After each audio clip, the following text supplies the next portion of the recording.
नमस्कार, बहुत स्वागत है आपका। मेट्रो एक्सप्रेस देख रहे हैं आप और मैं हूं आपके साथ शिवम। रुक करते हैं खबरों की ओर अंदाज में। तो बात पश्चिम बंगाल की होगी, जहां पर पहले चरण की वोटिंग के दौरान बांकुड़ा में तृणमूल कांग्रेस ने आरोप लगाया है। पश्चिम बंगाल के बांकुड़ा में केंद्रीय बल के जवान बीजेपी नेताओं के कहने पर मतदाताओं को पीटा जा रहा है। तृणमूल कांग्रेस का आरोप है कि भाजपा के नेताओं के कहने पर पुलिस बल ने तृणमूल कांग्रेस के कार्यकर्ताओं की पिटाई की जा रही है। बांकुड़ा में सुबह 9 बजे तक 8.84% वोटिंग हुई थी और इस दौरान 20 बूथ पर ईवीएम खराब होने की भी शिकायत मिली थी। वहीं मतदान शुरू होने के बाद सीएम ममता बनर्जी ने ट्वीट किया है। ममता ने लोगों से अपील करते हुए लिखा है कि घर से बाहर निकलकर अपने लोकतांत्रिक अधिकार का इस्तेमाल करें, भारी संख्या में मतदान करें।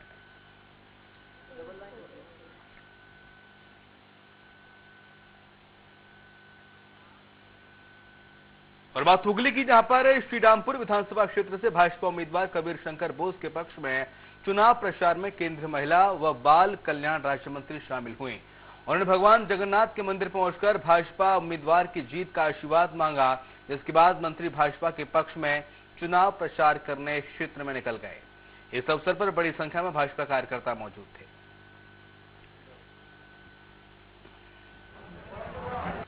एक ही चीज मांगे है कि जगन्नाथ देव श्रीरामपुर इस विधानसभा से हमारी कबीर शंकर बोस जी को जिताए और पश्चिम बंगाल से इस बार एक भाजपा की सरकार ला दे, ताकि पश्चिम बंगाल की जो परिस्थिति बने हैं इस परिस्थिति से जनता को थोड़ा राहत मिले।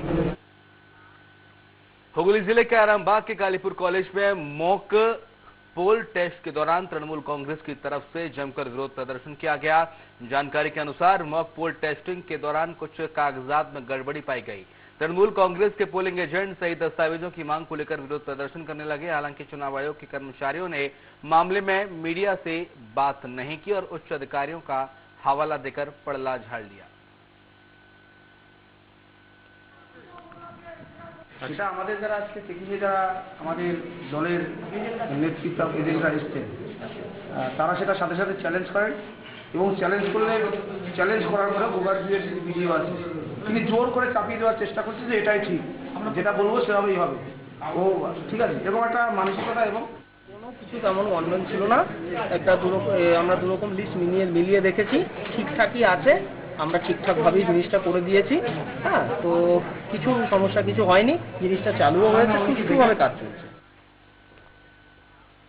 जैसे जैसे चुनाव की तारीख नजदीक आ रही है, वैसे वैसे पूरे दमखम के साथ सभी राजनीतिक दल के उम्मीदवार कड़ी धूप की परवाह किए बगैर अपनी किस्मत आजमाने के लिए डोर टू डोर चुनाव प्रचार अभियान में जुटे हुए हैं।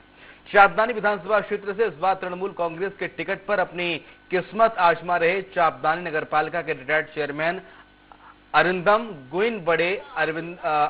बड़े उत्साह से चुनावी मैदान में प्रचार में उतर पड़े हैं। उनके साथ बड़ी तादाद में समर्थक भी चुनाव प्रचार के लिए घर घर जाकर मतदाताओं से उनके पक्ष में मतदान करने का आग्रह कर रहे हैं।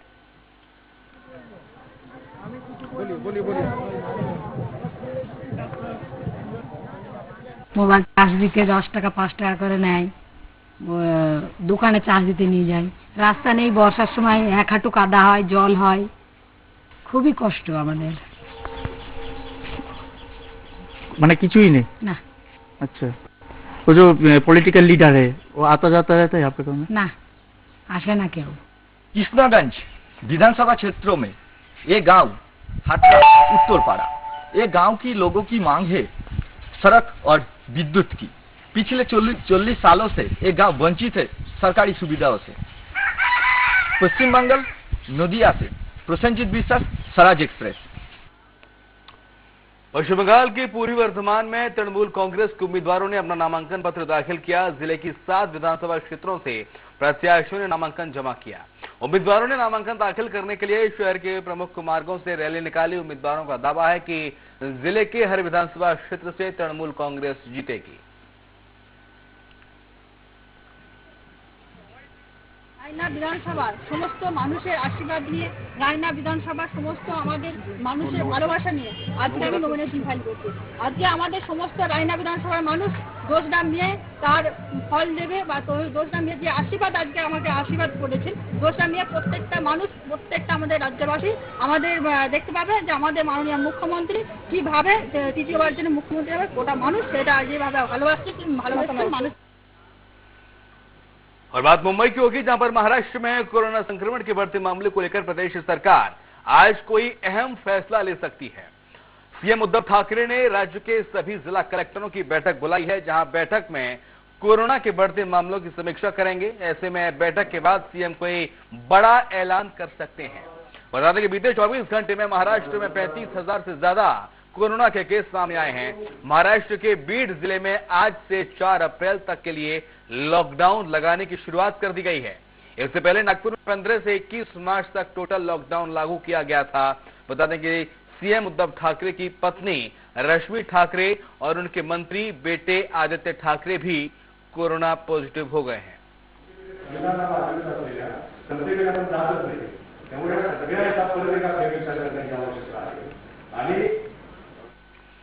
हुगली के किसानों को संदेश देने के मकसद से बैलगाड़ी पर सवार होकर हुगली संसदीय सीट से भाजपा सांसद और विधानसभा से भाजपा उम्मीदवार लॉकेट चटर्जी ने आज चुनाव प्रचार किया। आपको बता दें कि लॉकेट चटर्जी भाजपा सांसद हैं और पार्टी से उन्हें इस बार चुचुंडा विधानसभा क्षेत्र से टिकट दिया है। अपने प्रचार को धारदार बनाने के लिए बैलगाड़ी का सहारा लिया है।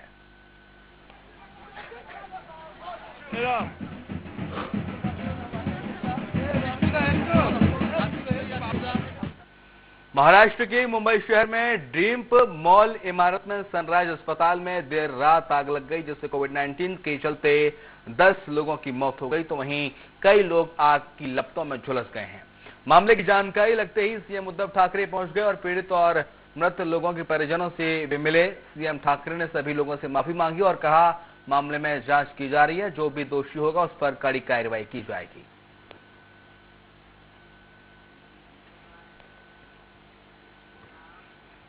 दक्षिण दिनाजपुर जिले के गंगारामपुर थाना पुलिस ने एक आरोपी को गिरफ्तार करके उसके पास से 42 मोबाइल फोन बरामद किए हैं। आरोपी ने वार्ड नंबर 13 से एक फोन की दुकान से चोरी की घटना को अंजाम दिया था। जब्त किए गए मोबाइल की कीमत 6 लाख से भी ज्यादा है। आरोपी से बड़े नेटवर्क का खुलासा भी हो सकता है। पुलिस आरोपी से पूछताछ कर रही है।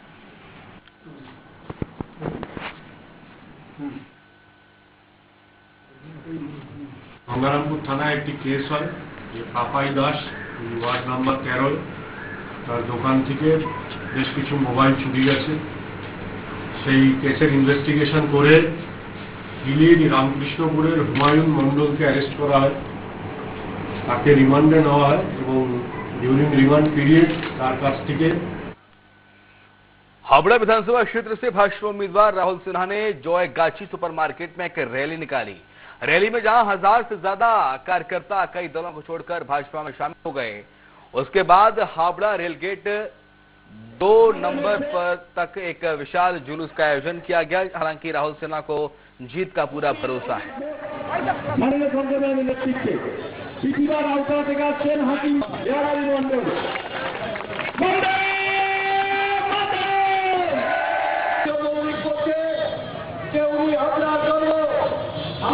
আজকে মূল নেতা তৃণমূল কংগ্রেস থেকে বিভিন্ন সম্প্রদায়ের লোকেরা যোগদান করলেন এবং সব মিলিয়ে এদের সাথে প্রায় 1000-এর উপরে কার্যকর্তা যোগদান করলেন এবং টাউন এবং গ্রামীণ দুটো ক্ষেত্র থেকেই প্রচুর পরিমাণে তৃণমূল কংগ্রেস থেকে। उत्तर 24 परगना के मशालपुर में जवान का शव अपने गृह क्षेत्र पहुंचने पर शोक की लहर फैल गई। 36 साल के देव कुमार पठानकोट में कार्यरत थे। बताया जाता है कि जब पठानकोट में वे सेना के एक वाहन में विस्फोट लोड कर रहे थे, तभी कार खाई में जा गिरी। हादसे में 3 जवानों की मौके पर ही मौत हो गई। क्षेत्र के लोगों ने नम आंखों से उन्हें विदाई दी।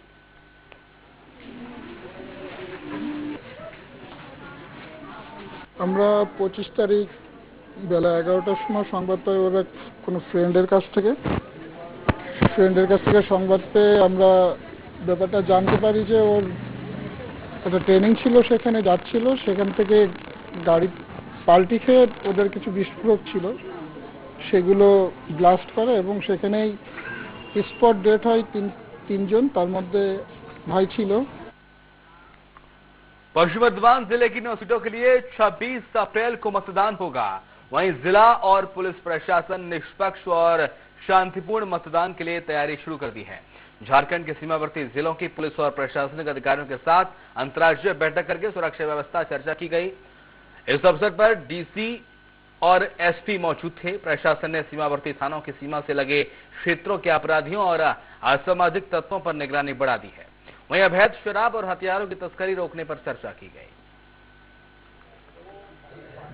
इलेक्शन कमीशन निर्देश अनुযায়ী আজকে আসানসোলে ইন্টার স্টেট বর্ডার মিটিং আয়োজিত করা হলো। এই মিটিংয়ে এসএসপি ধনবাদ ছিলেন, ডিআইজি দুমকা এসছেন, এসপি জামতাড়া এসছেন, জামতাড়ার ডিস্ট্রিক্ট ম্যাজিস্ট্রেট এসছেন, ধনবাদ থেকে এডিএম এসছেন এন্ড ওদের সহ ওদের এসএচও থেকে শুরু করে वीरभूम में विधानसभा चुनाव में नामांकन प्रक्रिया को पूरा करने के लिए एक बैठक का आयोजन किया गया। बैठक में सभी दलों के प्रतिनिधि शामिल हुए। बैठक में कई लोगों ने अपनी अपनी शिकायतें रखी। इधर अधिकारियों ने सभी लोगों की समस्याएं सुनते हुए उनके निराकरण का भरोसा दिया।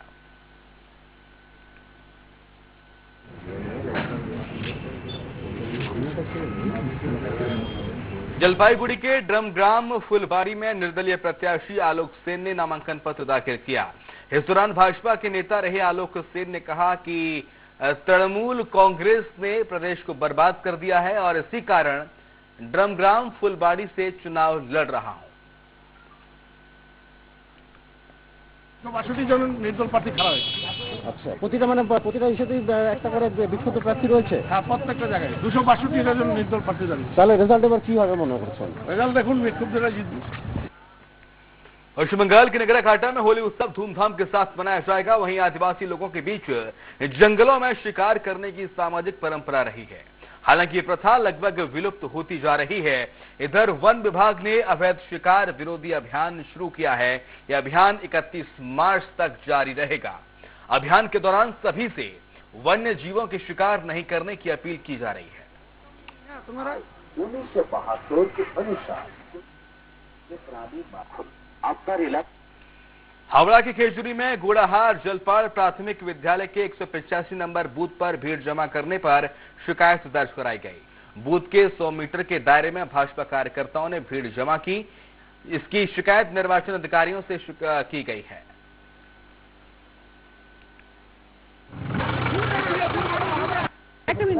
ভারতীয় জনতা পার্টি এইরকম বিশ্বাস করে না। আমি বারে বারে বলেছি উনি বড় কোনো নির্বাচনে এখন পর্যন্ত জয়লাভ করতে পারেন। 2006 প্রার্থী ছিলেন, হেরে গেছেন। দাঁড়িয়ে থেকে যারা ভোট দিতে যাচ্ছে তাদেরকে একটা প্রভাবিত করানো হচ্ছে অথবা সাইলেন্ট থ্রেটনিং সেটা দেওয়া হচ্ছে। আমি যেটা লক্ষ্য করলাম। खेजूरी विधानसभा क्षेत्र में 91 नंबर बूथ पर लाइन में खड़ी महिला की तबीयत बिगड़ने से हड़कंप मच गया। इस दौरान सुरक्षा में लगे लोगों ने उसकी मदद नहीं की।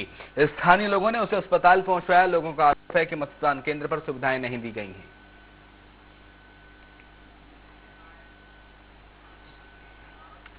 यादगिरी जिले के हुनासनकी तालुक के अग्नि गांव में एक व्यक्ति ने जहर खाकर खुदकुशी कर ली। मृतक पेयजल आपूर्ति पंप सेट का काम करता था। बताया जा रहा है कि उसे 2 महीने से वेतन नहीं दिया गया था। वेतन मांगने पर इंजीनियर की ओर से अभद्र व्यवहार किया गया था। पुलिस मामले की जांच कर रही है।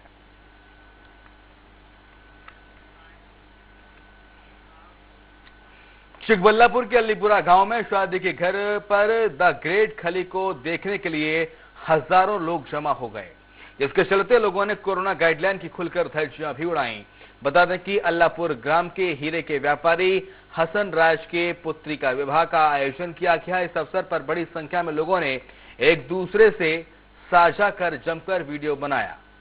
इधर सरकार ने शादी में मात्र 500 लोगों को शामिल होने की अनुमति देने के बाद भी सैकड़ों लोग शादी में शामिल हुए।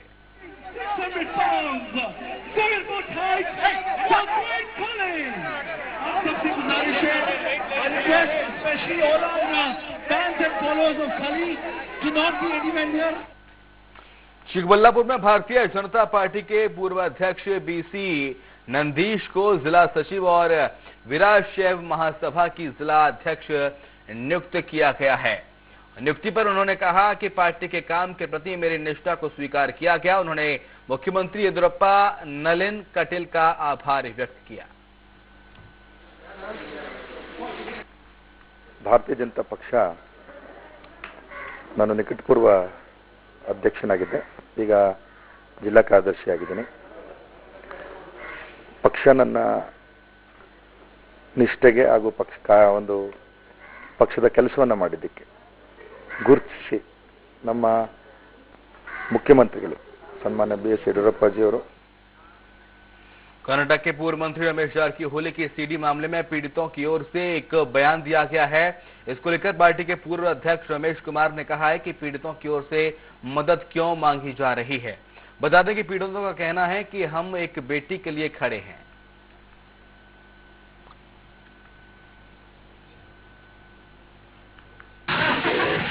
ಏನಿರಬಹುದು ಅಂತ ಈಗಾಗಲೇ ನಾವು ನ್ಯಾಯದ ಪರವಾಗಿ ನಿಲುವು ಅಸೆಂಬ್ಲಿಯಲ್ಲಿ ತೆಗೆದುಕೊಂಡಿದ್ದೀವಿ. ಸರ ಪಾಪ ಮನವಿ ಮಾಡಿಕೊಂಡಿದ್ರೆ ನಾವು ಮನುಷ್ಯರನ್ನ ಸಾರ್ವಜನಿಕ ಜೀವನದಲ್ಲಿ ಖಂಡಿತ ಅವ್ರ ನೆರವಿಗೆ ನಾವು ಅಂದ್ರೆ ಅವ್ರ ಕುಟುಂಬ ಅಷ್ಟೊಂದು ಬೆದರಿಕೆ ಗೊತ್ತಿಲ್ಲ, ನೀವು ಹೇಳಿದ್ದಕ್ಕೆ ನಾನು ಪ್ರತಿಕ್ರಿಯಿಸ್ತಾ ಇದ್ದೀನಿ. कर्नाटक के बेलगावी में सतीश जारकीहोली को कांग्रेस ने अपना उम्मीदवार बनाया है। सतीश जारकीहोली के उम्मीदवार बनते ही उन्होंने यमकनामरडी में एक बैठक का आयोजन किया। बैठक में लोकसभा उपचुनाव को लेकर चर्चा हुई है।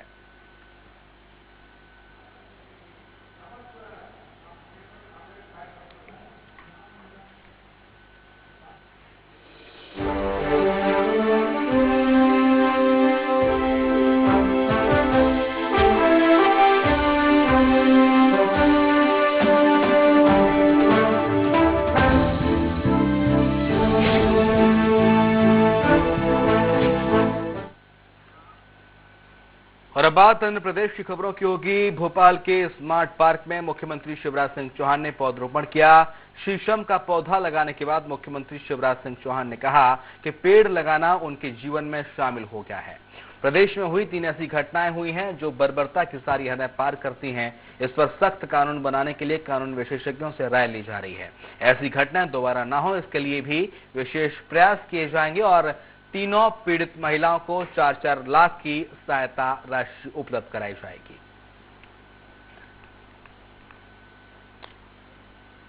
आज शीशम का पौधा लगाया है। वृक्षारोपण मेरे लिए जीवन रोपने जैसा है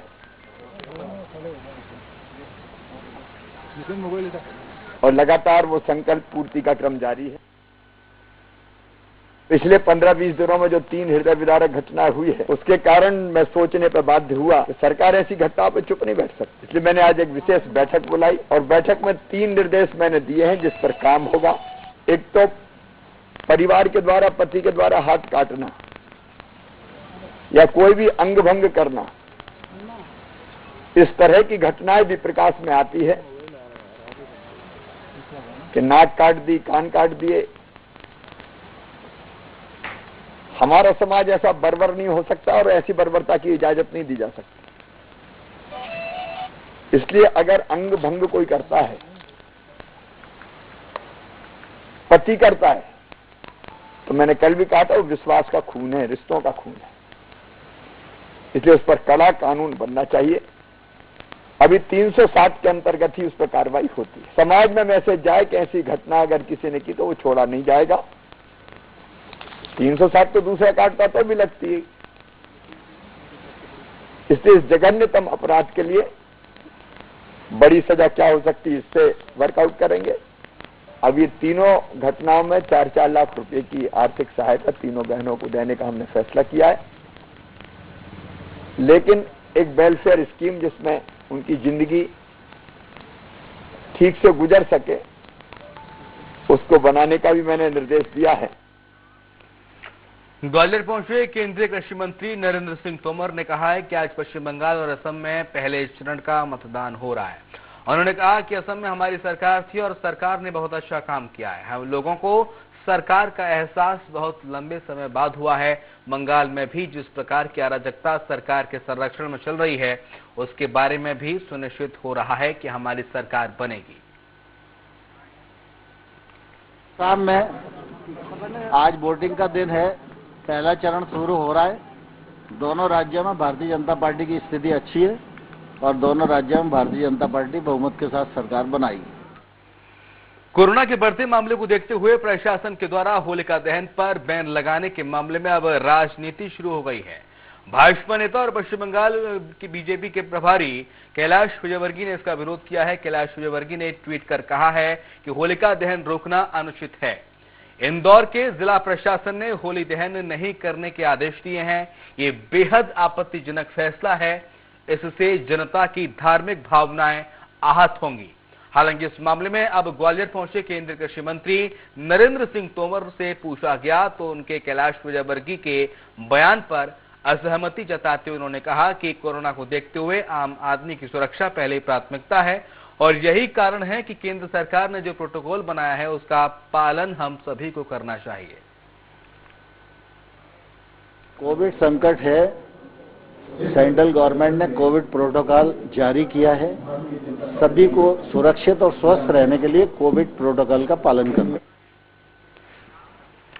होली हो या दिवाली, कोरोना ने सभी त्योहारों के रंग फीके कर दिए हैं। हम बात कर रहे हैं ग्वालियर शहर की, जहां पर ग्वालियर में रंग बेचने वाले और रंग खरीदने वाले किसी भी व्यक्ति में होली को लेकर उत्साह नहीं देखा जा रहा। रंगों की दुकानों में दुकानों में तो लगे हुए हैं, मगर रंग खरीदने वाले दुकानों में नहीं पहुंच रहे हैं। इधर कोरोना के कारण सरकार ने होलिका दहन पर लॉकडाउन लगा रखा है, जिससे लोगों में होली के प्रति रुचि नहीं दिखाई दे रही।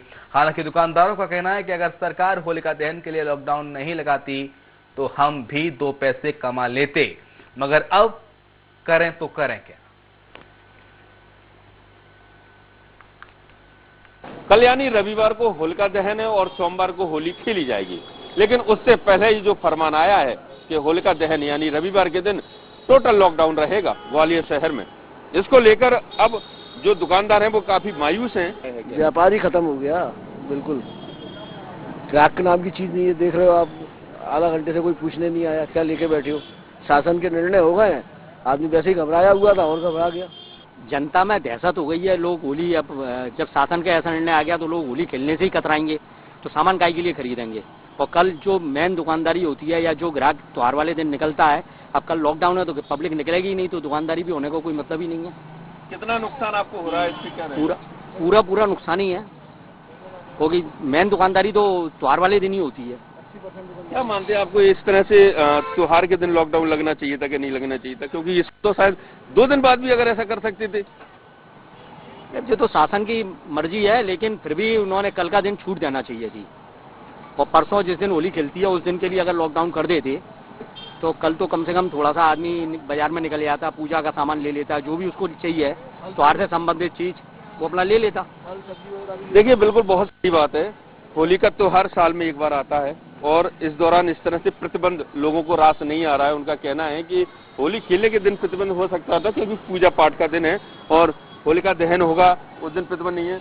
हमारे साथ कुछ कस्टमर भी यहाँ मौजूद हैं जो बच्चियों को शायद गुलाल और पिचकारी लेने के लिए आए। पहली बार होली पर लॉकडाउन रहेगा और बच्चे पिचकारी नहीं ले पाएंगे, घरों से बाहर नहीं निकल पाएंगे, क्योंकि हमने देखा पश्चिम बंगाल में चुनाव चल रहे हैं, वहाँ कोई कोरोना नहीं है, लॉकडाउन नहीं है, और सिर्फ ग्वालियर मध्य प्रदेश में लॉकडाउन चल रहा है। बिल्कुल लोगों के सवाल हैं और सवाल उनके जायज भी हैं, क्योंकि लोगों का कहना है कि जिन इलाकों में चुनाव है वहाँ कोरोना नहीं है और जहाँ चुनाव नहीं है वहाँ पर कोरोना है, सख्ती है, साल भर का त्योहार है।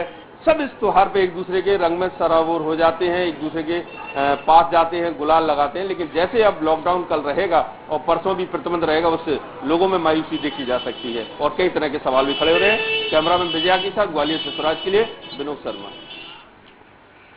और इसी के साथ इस बुलेटिन में इतना ही। खबरें लगातार जारी हैं, आप देखते रहिए स्वराज एक्सप्रेस।